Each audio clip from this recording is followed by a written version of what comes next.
Experience joining Miss International Queen Philippines and your journey, of course, when you battled it off in Thailand. So it was a roller coaster, but it's really fun. I enjoy every moment, especially when I was in Thailand and when I won Miss International Queen.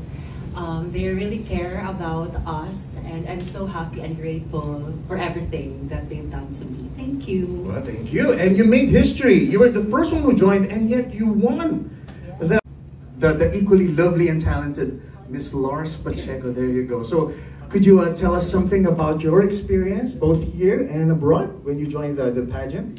Oh, well, to be Miss International Queen Philippines, it is a dream, not just for me, but for every trans Pinay to represent the country. And I'm very much privileged and fortunate that I get the chance to win the crown in 2023 and represent Philippines in Thailand. So it was a memorable experience because it opened lots of doors for me and for my family as well. So isang malaking karangalan na pumunta sa ibang bansa, hindi lang yung pangalan mo yung dala-dala mo, kundi yung buong bansa mo. So yun yung isa sa pinaka talagang memorable na kahit siguro magka-amnesia ako, hindi ko makakalimutan. I know.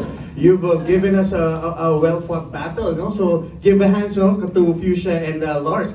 Precious one with regards to the contest, like 2024, right? So Sophia, so could you share something about your journey towards Miss International Queen?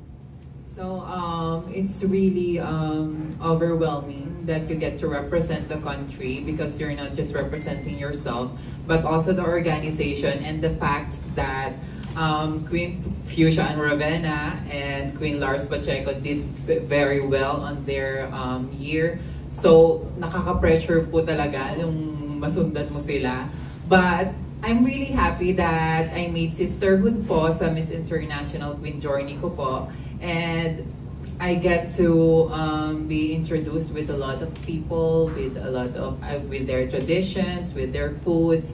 So that is something that I will treasure forever po as Miss International Queen 2024 and Philippines 2024. Thank you so